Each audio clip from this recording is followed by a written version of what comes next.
to the conversation. I am yours truly, Nina Turner. So happy to be here with you. And do I have a guest for you tonight? Reshma is here with us. She is the CEO and founder of Girls Code and the Marshall Plan for Moms, or Moms First now as it is known. Reshma, it is so good to have you here with us today. It's great to be with you, Senator Turner. Oh my God, so Madam CEO, do girls really code? I mean, inquiring minds wanna know, do we really code? Oh God, of course girls code. Girls can build everything and anything, and we need them sitting around the table. You know, I always say that we're not gonna solve climate, cancer, you know what I mean, or COVID, unless we have girls, especially girls of color. You know, I grew up as the daughter of refugees, and my father used to always say to me, like, pick a job that allows you to march up into the middle class. You know, and these jobs in coding, you can make $120,000 a year. And so we need girls going into these fields, not only because we need them to create and build and innovate and solve the biggest problems, but we need to close that wage gap in our country. And these jobs help do that.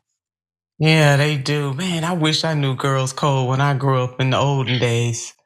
You know, I could have been so much more successful. I think you're pretty successful, Senator Turner. No, thank you, Madam CEO. I appreciate that. So the link between, so the vision you had between Girls Who Code and really creating a robust plan for moms. How are those things interconnected, and why the Marshall Plan for Moms? Yeah, you know, I found myself, Senator Turner, in 2020. I was just having my second child. And I was finally going to take that paternity leave, you know, maybe get a date night in with my husband, take some time off. My baby was born on January 25th, and the world fell apart pretty much that first week of March. And so I found myself having to take care of a newborn baby, homeschool my 5-year-old, and save my nonprofit Girls Who Code from being shut down. And in those kind of 10 months, right, you saw 11 million women getting pushed out of the workforce because daycare centers were shut down and schools were shut down, and we have no structure of care in our country. And the thing that really shifted me and shifted my life's work is that, you know, half the girls we teach are under the poverty line, half of them are Black and brown. And so many of them were on their way to college, right, about to go major in computer science. But because their mothers were essential workers, instead of going to college, they had to stay home and take care of their siblings. And so I saw how this generational cycle of poverty happens. And I realized, you know, I could teach millions of girls to code, but if I didn't help their mothers, I hadn't fixed anything. So I stepped off as being the CEO of Girls Who Code. I have an incredible CEO now, Dr. Tarika Barrett. And, you know, I decided to start another social movement, Moms First, to really do 3 things. 1, pass paid leave in this country. Pass affordable childcare, and close the pay gap. You know, we live in the only industrialized nation that doesn't have paid leave, right? 1 in 4 women go back to work 2 weeks after having a baby. That is unconscionable. We live in the wealthiest nation that pays the least in childcare. 40% of parents go into debt because of the cost of childcare. And, you know, we don't have a gender gap in our country. We have a motherhood penalty. When a man becomes the dad, he makes 6% of his income for every child he has. For us, when we become a mother, we lose 4%, right? And so in particular, when you think about Black women, 70% of Black women are both the sole income winner, you know what I mean, and the sole care provider.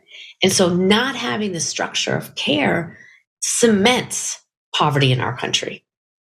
Yeah, I mean, you preaching the gospel, you marching down my street, we singing from the same hymnal. And it's just beautiful to have visionaries like you. I know that you've been at this. I mean, it's hard to say. I don't know if it feels like for you for well over a decade drawing. I was 13, you know, I led my first march when I was 13 years old. I mean, it's just unbelievable that you have been in this fight, building this strong foundation for such a long time. And the points that you make about this being a well, my words, but hegemonic nation. But as you were saying, the only industrialized nation.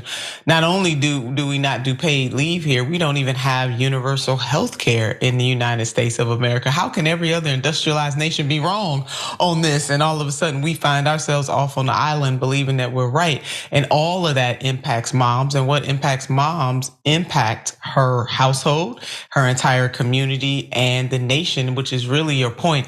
And when you mentioned how harsh life can be sometimes for moms, it really made me think about my mom, who was the custodial parent, 7 children, and I'm the oldest of those 7 children. And my mother died really young at the age of 42. And I tell you, Madam CEO, I'm sure she could have benefited greatly from this type of program, Moms First, and how you interweave. There's an intersection rather between what we lack on the human capital side in this country, the requisite investments to allow people to live their greatest greatness, and how it impacts moms. Any thoughts from you about how some politicians, and I don't want to make this partisan for you, so I'll do the partisan stuff, but just in terms of policy, how it is that some politicians always tout, families and freedom, and oftentimes those are the very politicians that don't invest or either push or support policies that would help moms and their families. Yeah, look, Moms First is a bipartisan, partisan movement, right? Because I actually really believe, like, to get this done, we got to make the tent as big as possible. And we do got to bring those moderate Republicans who talk about family values into the fold. I mean, the reality is 74% of Americans believe that we should have paid leave and childcare. The vast majority, again, in the 70s and 80% of Republicans believe that. We've got over 1 million moms that are part of our movement. 40% of the letters that we sent to Congress were from Republicans sending letters to their congressmen being like, you better do something about it, right? Yeah. And so, like, this isn't a partisan issue. And we have to, though, push consciousness on this, right? And morality on this, and the economy on this. I mean, the reality is that, we live in a country that has the most educated population of women in the world with the least amount of labor market participation. So every capitalist out there, you got to explain that to me, right? You got to explain that to me. Like, how can you believe in capitalism, innovation? How can you believe in, like, making sure that every talented American has a God-given right to her potential? How can we consciously ask mothers to choose between funding their childcare and feeding their babies and say that we still live in this country, right? And so I think part of what we're trying to do, Senator Turner, is just make people live up to our ideals and, rally around kind of a shared consciousness, that we have around this issue, right?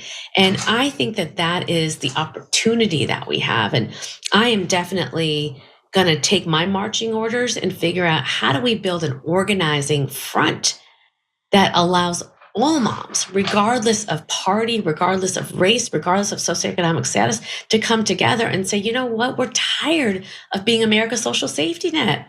We don't work for free. Our time is valuable. Now let's put a number on it. Agreed. I mean, if moms went on strike, baby, I don't know, Madam CEO. If moms just say, hey, we going on strike, I think the world would crash. Our country would, but the whole world, if moms decided to unite and say, we're going on strike, baby, that's it. And it's funny, they did that in Ireland. Iceland, sorry, in Iceland. And it's it's amazing, it's beautiful to me. Right? Here's a country, right, that has all the things, that has incredible paid leave programs, that has affordable childcare. They've closed the pay gap to 98 cents on every dollar. Here in America, 58 cents on every dollar. They still went on strike a couple weeks ago. They still said, no, that's not good enough. We want more, right? And they came out, tens of thousands of them, right? And so I think the problem for us is that we've been meant to feel like this is our fault, that we're failing, that we're bad mothers, that we just can't if we can't put food on the table, that's our fault. We've learned to not expect what we should expect from our government, from our employers, from our partners, from our communities. And that's the type of consciousness, that I'm out there every day talking to tens of thousands of moms saying, you deserve more, you deserve better. And I see every day, like, we're waking up. Our rage is turning into fire, right? And it's going to turn into action, both in shifting our workplaces, you know what I mean? And then shifting our votes. Yeah, I'm feeling that the wave is coming. The fire is burning hot. Look, you With just saw it a in October. You just saw it in Ohio around abortion, Oh right? yeah, and it was every, I know Democrats are touting, oh, Democrats won. No, when you peel back the layers of the vote, it took people from all parties and all walks of life to slap down. And I'm just telling the facts here. A Republican dominated legislature that went too far, and we have power referendum in my great state. And the voters made it known that they believed that the Republicans who are in control went too far, and they showed them that on last Tuesday. So you are absolutely right about that. So this whole omnipartisan vibe, I mean, that's what I'm feeling from you. Oh, I like That in it. the real world, we omnipartisan. Now we gotta get these politicians to understand so that they can be omnipartisan as well. But an omnipartisan movement for moms. That is a beautiful, beautiful thing. Madam CEO, how do people find you? How do they get involved? How do they learn more about moms first? And I don't want to leave out girls cold because I don't know what I want to be when I grow up. I might come Well, up. listen, you go to girlswhocode.com and we have 10,000 Girls Who Code clubs across the country. They're all free. We run hundreds of summer camps that are virtual. So regardless, you may have a job, but you can learn how to code too. We have programs on college campuses. Like we are there, and especially in this moment of AI. I just saw a study out there saying 75% of men, have used ChatGPT, and only 30% of women. So you already got a gender gap. Don't even get me started about socioeconomic status and rates, right? Because those AI tools, you got to pay a fee to use them. Guess who's using them where? And guess who's not getting access to them? So all my friends out there, as we're thinking about, let's learn from what we experience with Wi-Fi and devices, how long it's taken us for our kids, all of our kids, to get access to Wi-Fi and devices so that they can actually learn how to code. We're still fighting that fight. We got to learn from that and not create the same type of access divide, equity divide when it comes to artificial intelligence. So we got to get on that fight. We got to get on that fight now. And Girls Who Code is definitely in the movement on that. And, at Moms First, go to our website, momsfirst.us. We are running workshops. Every week. And I want to be clear, our fight is to make sure that while we're trying to make change in Washington and in the states right now, 14 states offer paid leave, handful of states are offering childcare. We had a lot of work to do on childcare. We went off that cliff. Nobody came and saved us. You know what I mean? So we have got to push employers, I think, in the meantime, to really stand up and say to our leaders, you got to do something. And in the meantime, we got to do something. And we got to make sure we don't just do things for women that are in the corner office, but we do things for hourly workers. 20% of low income women work in 11 jobs. Think about if those companies in those 11 jobs all offered some sort of childcare benefits, some sort of paid leave benefits, the reprieve that families would feel. Imagine if teachers, Senator Turner, if teachers didn't have to plan their pregnancies during the summer.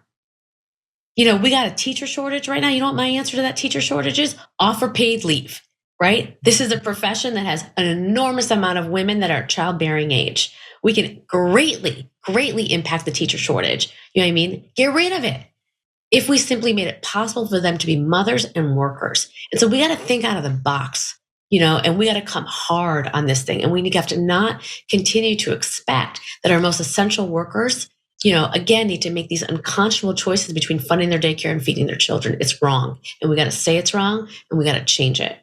And, I'm out there every day fighting the fight, talking about this, talking about book bans, talking about, our reproductive rights, talking about all the things that we need to fight for women and children, for poor people, for refugees like my parents were.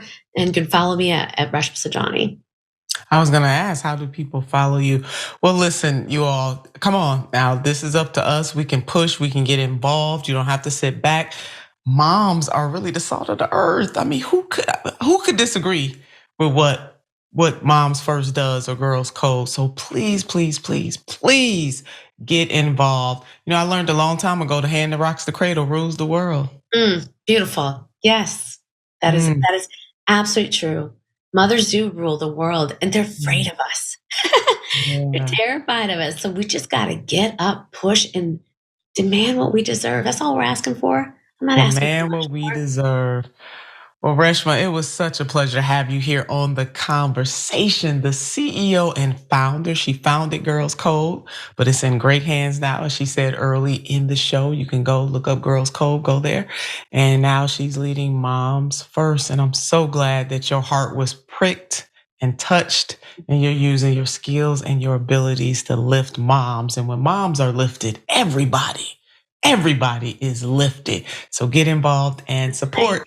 And I wanted to say thank you to you, Senator Turner. You are such a role model for my girls. You are a role model for my moms. We were just so grateful when you were elected, and just watching you shine. Just know that you got millions of women just right behind you, lifting you up every day. That means a lot to me, and trust me, I am definitely gonna call you, and I want to get more involved in moms first, and maybe take me some girl codes. I'm not joking about that, because it's never too late. Never too I late. still don't know what I want to be when I grow up. You know, I might have some code in my future, baby.